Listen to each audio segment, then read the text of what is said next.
Now we're all here. You're joining me today in Portsmouth, UK. That's a city right on the south coast, and I am at Aristia, which is a crystal shop, and upstairs it has a function room, and I've been invited here today to take part in a cacao ceremony, which is layman's terms hot chocolate, and hopefully to help with my health, because I've been poorly for a good month or so now. But I wanted to show you a quick look inside and have a look at the crystals inside this shop. Some of them are truly amazing and really heartwarming. Come and have a look at some of this.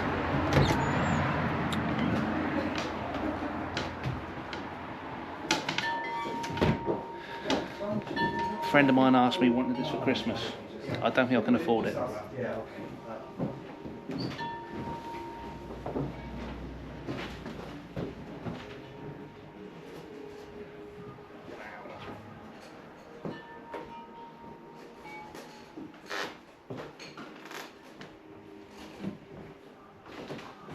I just leave them on the table over there. Yeah.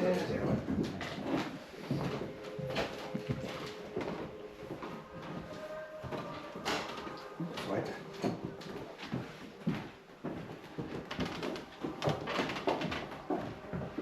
Send them on my friends down here that I work with. Hi Louise. Hi Jay, how are you? Doing the cacao ceremony for us, and she will be cooking it all up and doing what you need to be done, yeah? Yeah, you'll see. Good stuff, good stuff. I was going to show them the rest of the shop. Enjoy. So they can see some of the, I mean, look at the geodes up here. I've got to show them the geodes.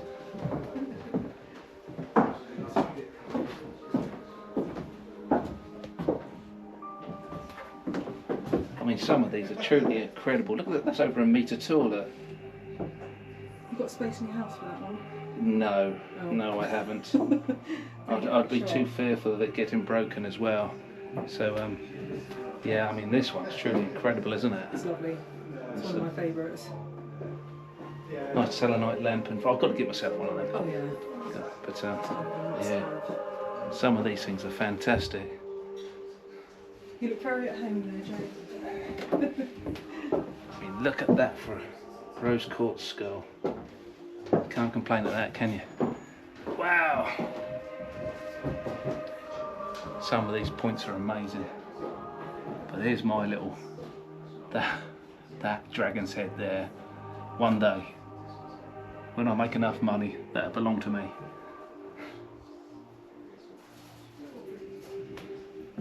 Let's see what else we've got.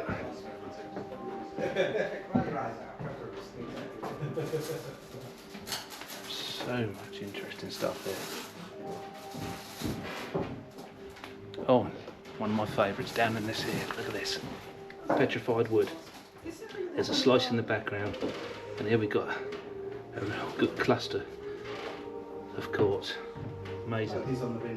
There's all sorts of stuff in this shop. You come in here, you'll spend hours, I tell you. Yeah, works really well. I've shared it. There we go. Right, so now I've shown you around the shop. We're going to go upstairs now and take part in the ceremony, and I should sort of like get some clips through that and run you through it. So see you up there. So here we are in the function room above the crystal shop, and this is where the ceremony is going to be taking part with the cacao. But some of the crystals just up here are well worth having a look at. Wow, come and have a look at this. That is one cluster and a half, isn't it? But once again, my favourite on the windowsill. I don't know if there's too much light there, but look at that for a piece of petrified wood. Lovely slice. Another piece here. Absolutely fantastic. But if you're talking at size, look at that. Fantastic. So that's the function room. When the rest turn up, I'll introduce you and talk you through what's going to happen. So this is Louise setting up for the cacao ceremony. So talk me through what you're burning first. Okay, so this is Palo Santo. This is sacred wood from Peru, and to be honest, there's nothing that smells quite like it. You have to actually smell it to be able to understand how divine it smells. But we can't convey that across to you. We can't, no, unfortunately. But we use it. This is ethically sourced, by the way. It's very important to mention that. because it is getting overtaken in terms of too much is being taken in non-ethical ways. But we've created an altar, as you can see, to honour the maiden, mother and crone.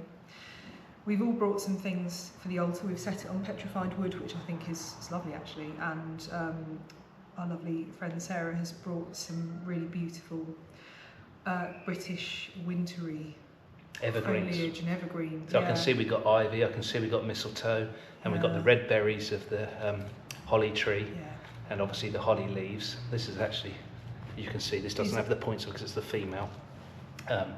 These beans, what do these represent?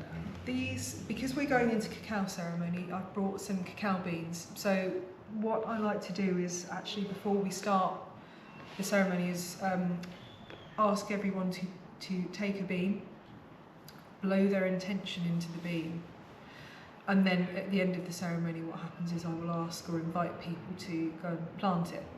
It won't grow in this country, but it's the intention of planting it. You're planting your intentions, the new seeds are coming. Okay, so these grow in a pod, don't they? They do grow in a pod. Yes. And this is actually half of the pod. Oh, I didn't know that. So there you are. It's like a little cacao boat. Look at that. Amazing, amazing. So we have got a dragon's head, one of my favourites. This belongs to Roz, and what did you say it was? Pink opal. Pink opal, there we go. A pink opal dragon's head.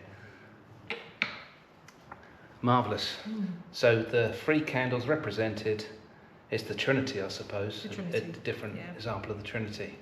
Yeah. Right. So we're going for a bit of a mixture today, to be honest, because the Trinity, although you see it in a lot of cultures, I'm feeling quite a Celtic feel to the altar today, but obviously I'm bringing in the Peruvian aspect with the cacao. Okay. And the cacao we're working with is from Peru. It's from a place called La Convención in Peru, and it's farmed by a chap called Demetrio, who I've actually been in contact with to do a written piece about the heirloom species versus the hybrid species of plant. It's been quite an interesting research project for me. Marvellous. Yeah.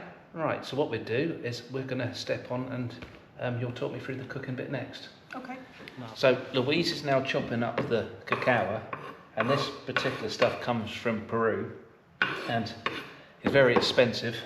So how much have you weighed out there? So that's 340 grams. There's 8 of us participating in this ceremony today. So I'm giving everyone a full dose because I think there's no one that is really a part of the group that's making me kind of go, well, they need a half dose. It can be quite potent, but most people who've chosen to have a half dose in the past have actually messaged me and said, you know what, I've been working with it a while now, I think I'm okay with a full dose, and they've been fine.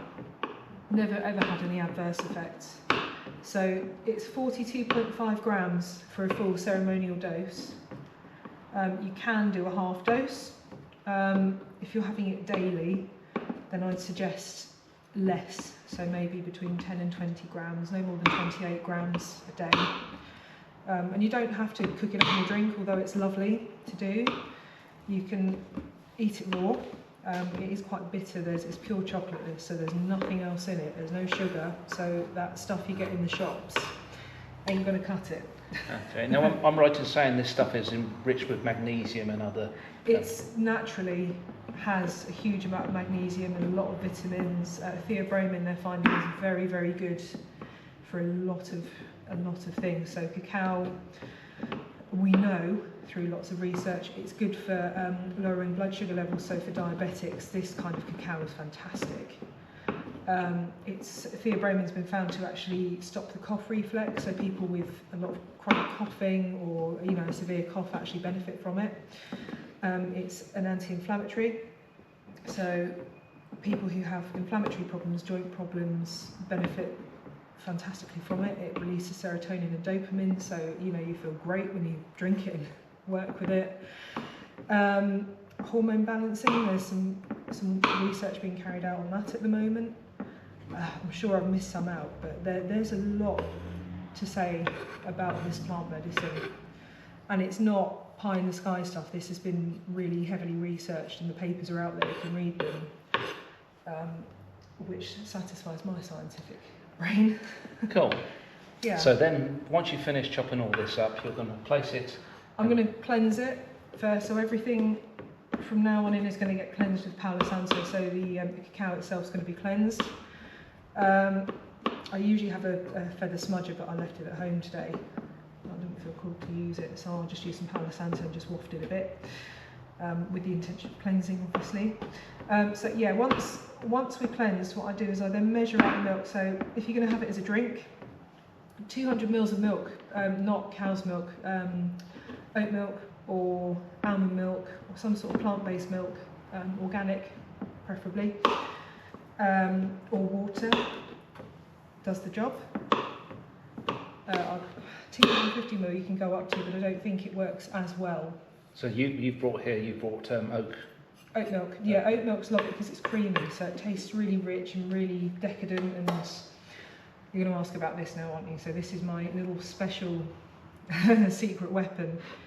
So you can have cacao with things, and this damask rose syrup is absolutely divine. So if you're using rose syrup, per 200 ml serving, I'd say about 10 ml. So two teaspoons basically. Okay, that's great. I also noticed a jar of honey in your box. That was for people last time we did a cacao ceremony, because it can be quite bitter. If you're used to a very sweet chocolate from the shop that's all full of all nonsense, this can be quite a shock to the system. You have to kind of get used to it.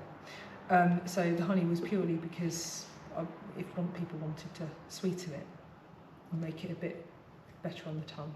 Okay. Yeah. Right, we'll leave that there then. We'll have another look once it's cooking up. Okay. Cool. So what we've got now is we've got the oat milk's gone in, the rose syrup and the cacao has gone, and now Louise is stirring it to a temperature, what is that, just a gentle heat? It's a gentle heat. I mean, there's a lot of conjecture about whether you should boil it or not. I've worked with it because I wanted to know.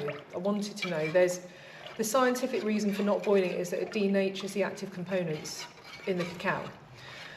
Now, I've had it raw, I've had it cold, I've let it, cook just so it's warm, and then I've let it cool down. I've had it just warm, and I've had it quite hot. And I have to say, I find that the quite hot has the better effect. Now, some people will swear blind that that's wrong.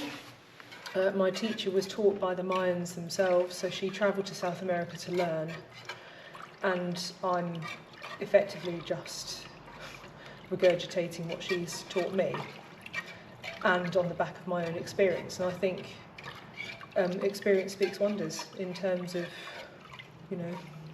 getting out there and having your own experiences and learning from them. And I've worked with this long enough now I think I've got a pretty good relationship with it. It's growing all the time, it's changing, it's evolving, but I'm getting to grips with it. Nothing is set in stone. So Nothing is set in stone. That's what's wonderful about the human race. We can all have different opinions. We can. So yeah. That's great. So let's see what this tastes like in a bit.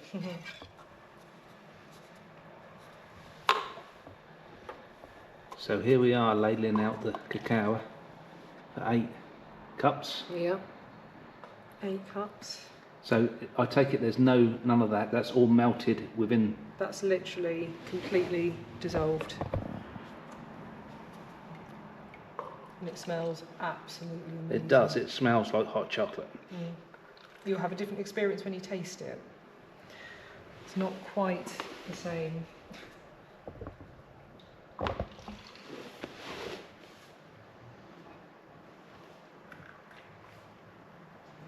So you haven't actually boiled that, it's only just come up to temperature, isn't it? It's literally just come up to temperature. There's been no bubbles in this at all, but it's got some heat to it. So just for those people who are like, no, you shouldn't boil it. It's Well, I'm much the same with chana. That's my belief. I don't boil chana. So that's a mushroom, by the way. So you take it up to about 80 degrees. Yes. You can actually cook it with cacao. Yeah, that's an interesting combination because within the mushroom you've got the melanin, which helps for the skin. So you've got the magnesium for the energy. That'll be interesting. There we go. Right, let's see what this tastes like. If you guys. So here I am with the cacao, and just bring it forward so you can see on top of it. I'll let you know what it tastes like. So let's give it a go. Not as bitter as I was expecting, and it's very nice. You can feel it warming your trachea as it goes down. It's very soothing. So I'm going to recommend this. Yeah, it's actually very nice. You can taste the oat milk in there, and there's a hint of the rose. So yeah, get yourself some cacao. So that was the cacao ceremony at Aristia in Portsmouth, Southsea.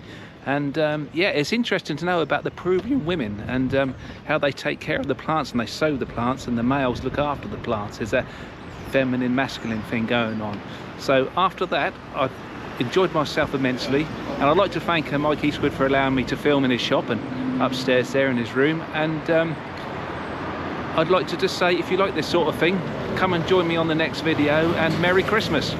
See you in the next one.